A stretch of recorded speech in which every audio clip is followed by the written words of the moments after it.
Sa oras na ito ay magbibigay tayo ng pananaw at pagpapaliwanag hinggil po dito sa isang na namang irresponsable at hindi tumutugma sa interes ng mga mamamayang Pilipino na naging pahayag po ni Ombudsman Boying Rimulya. Matapos po na isinampa o idinulog ng grupo nila Attorney Levy Baligod at ng 18 brave men or the 18 former soldiers na naging new witnesses and whistleblowers dito po sa patuloy na pagsabog ng katotohanan hinggil sa malawakan at sistematiko na pandarambong at korupsyon na nagaganap sa ilalim po ng gobyerno ni Marcos at Romualdez, partikular ang pagpatutuo ng salaysay na ang mga pasimuno at mastermind na tinatawag ay walang iba kundi sila Marcos at sila Romualdez. So ito pong grupo ng 18 former soldiers, yung 18 new witnesses na tinaguri ang the 18 brave men na naging whistleblowers na nagkumpirma ng mga salaysay at naunang pahayag na inilabas po nila Sergeant Gotesa, nila Ginoong Saldico, ng mag-asawang Diskaya, ang nag-leak na Cabral files ni Jose Cabral at yung inihayag nila Congressman Egay Erese na inilabas na mga messages and confirmation sa nauna ng sinasabing may affidavit na ginawa po itong si former Undersecretary Adrian Bersamin na itinuturong runner bagman ni Ginoong Marcos sa mga distribution, pagbubudega or safekeeping ng mga bilyon-bilyon na pondo na dinideliver sa kanila. So ito pong naging pahayag ni Congressman Boying Rimulya, nakakabahala po ito. Dahil pagpapakita po ito ng premeditated bias. Ibig sabihin po, hindi pa man niya naimbestigahan, wala pa pong proseso ng pagtingin sa mga ebidensya at salaysay na ito na inihain at idinulog sa kanila, ay kaagad na pong dinismiss ni Ombudsman Boying Rimulya.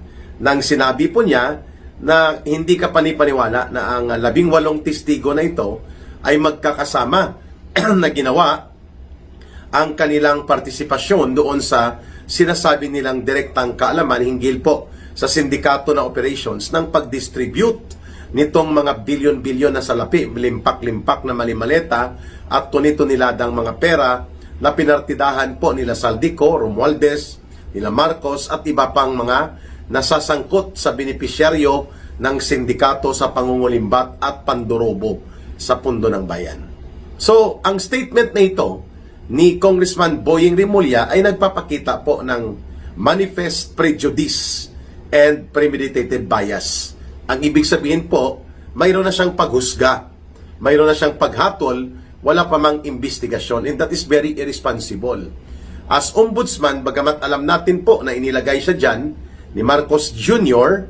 at nila Lisa Araneta at nila Martin Romualdez para proteksyonan ang interes nila Marcos sa sindikato ng pangungurakot at pang-aabuso sa gobyerno, subalit huwag niyang kalimutan na nakamasid pa rin ang taong bayan.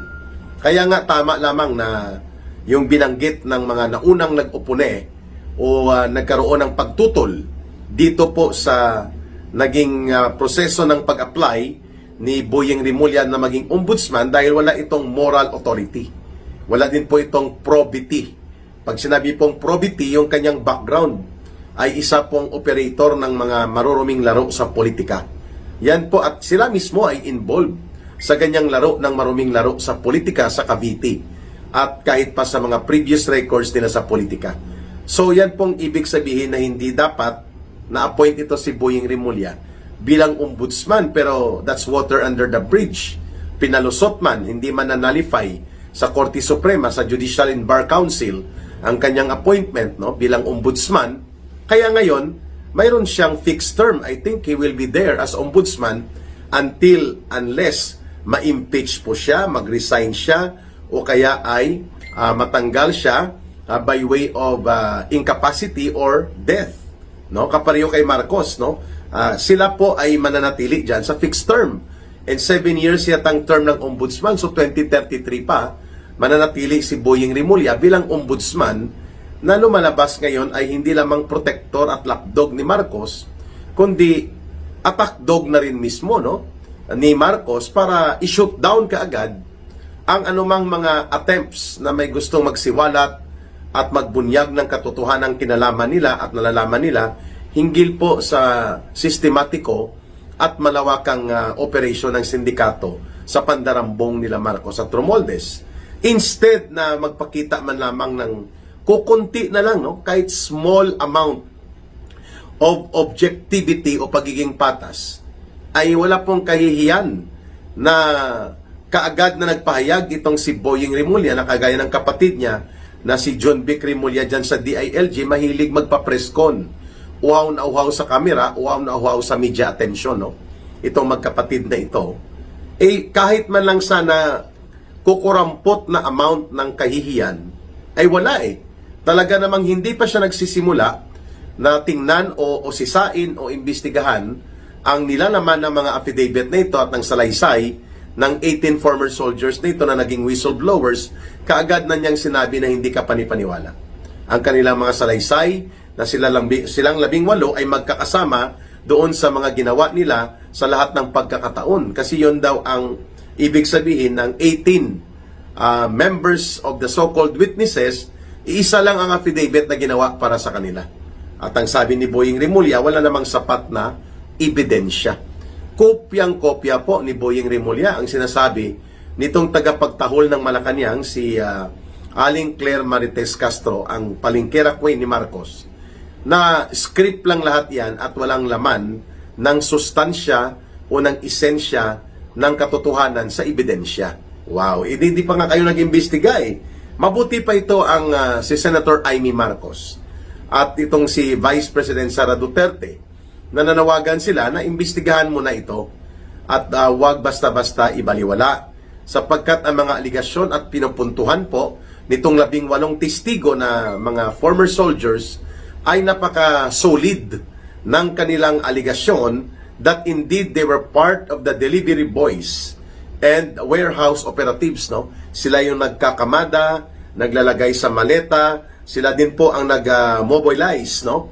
Paano po ang distribution system, para kanino, para saan at kailan.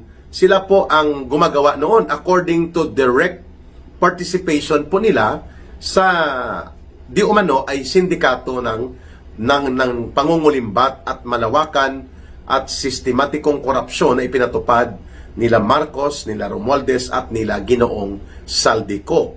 Kung ganun po ang attitude at ganun po ang posisyon kaagad, no, ni Boying Rimulya bilang ombudsman, saan pa po pupunta ang ganitong investigasyon o ang ganitong paglalantad, no?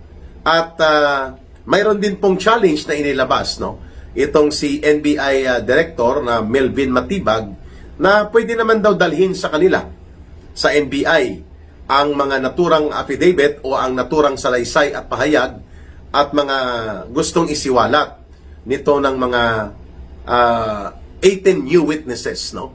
Pero alam naman po natin ang NBI Director ay manok at bata-bata din po yan ni Ginoong Marcos at inilagay lang po dyan nila para din gamitin para sa kanilang interes. Kaya nga po, kung ako ang titingin nito, kung ganyan na po talaga na wala ng kahihiyan na ano pa mga pagmamalinis pa na ipakita ng anumang semblance of objectivity on the part of Ombudsman Rimulya, at kanya na talagang outright dinismiss without any conduct of investigation or any attempt to execute an objective process of weighing in, no, kung paano nila titingnan ang mga nilalaman nito mga salaysay at ipatawag isa-isa itong mga so-called former soldiers na naging whistleblowers. Kung ganyan po ang attitude ni Boying Rimulya at ng kanyang mind frame na talaga namang wala ng kahihiyan, lantad-lantad na ng todo-todo,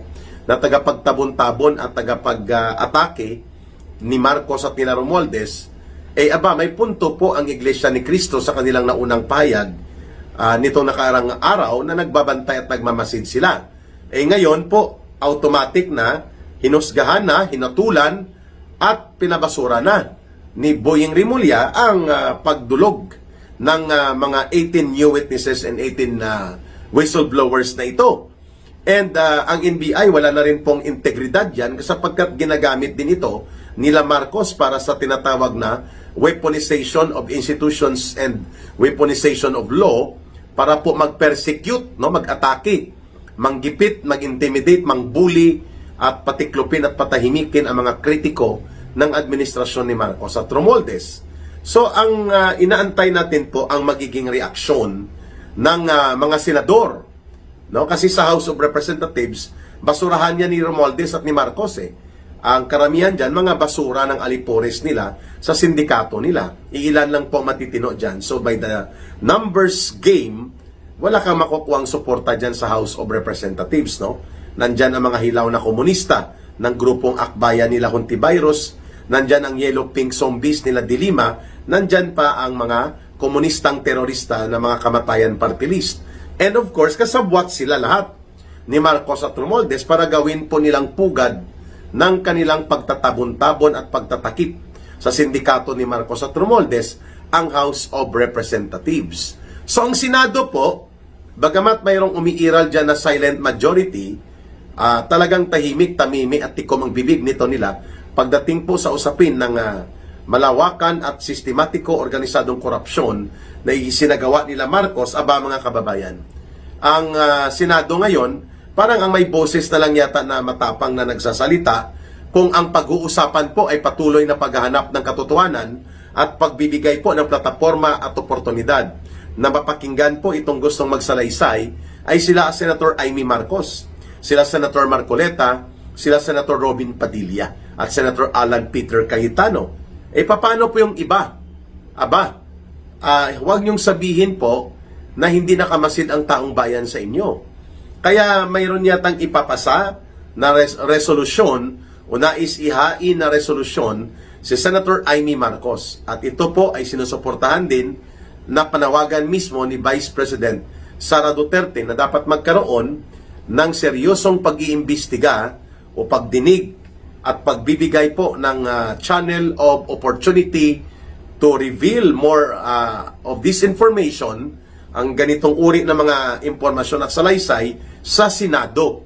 So we hope na tatalakayin yan bukas, March 2, upang nang sa ganun ay wag pa sanang isarado itong Senate Blue Ribbon Committee ni Ping Lacson at dapat mag-expand at mag-extend po ang naturang pag-iimbestiga sa mga lumabas na mga salaysay at pahayag nitong mga former soldiers na ito.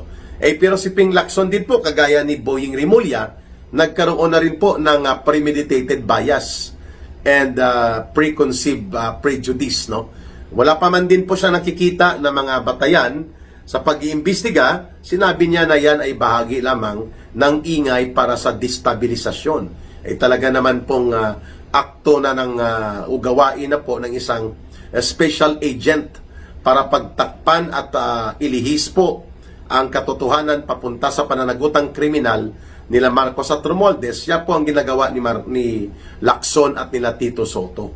So pero mayroon pa po tayong ini-expect na mga matitinong senador that can also make itong tinatawag na special minority panel na gagawin nila that may be an informal committee but that can be a democratic exercise on the part of these senators. For example, i-convene po nila Senator Amy Marcos, Senator Marcoleta, Senator Alan Peter Cayetano, at kung sino pang sasama like Robin Padilla, ang tinatawag na the minority panel, at iimbitahan po nila sa Senado. Magkaroon sila dyan ng isang hall o isang conference room, no?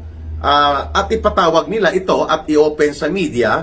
Bagamat yan ay informal committee, that cannot be also prevented sapagkat yan po ay mga hakbang na nagpapakita po ng demokratikong interes ng mga senador in giving opportunity and channel of venue para po mapapakinggan at may lalahad po nitong mga whistleblowers na mga former soldiers ang kanilang mga nalalaman at direktang kaalaman at partisipasyon doon sa naganap po sa mga operations ng sindikato ng Marcos, Romualdez, Saldico when they were still part of the security and detailed operations sa kay Ginoong Saldico.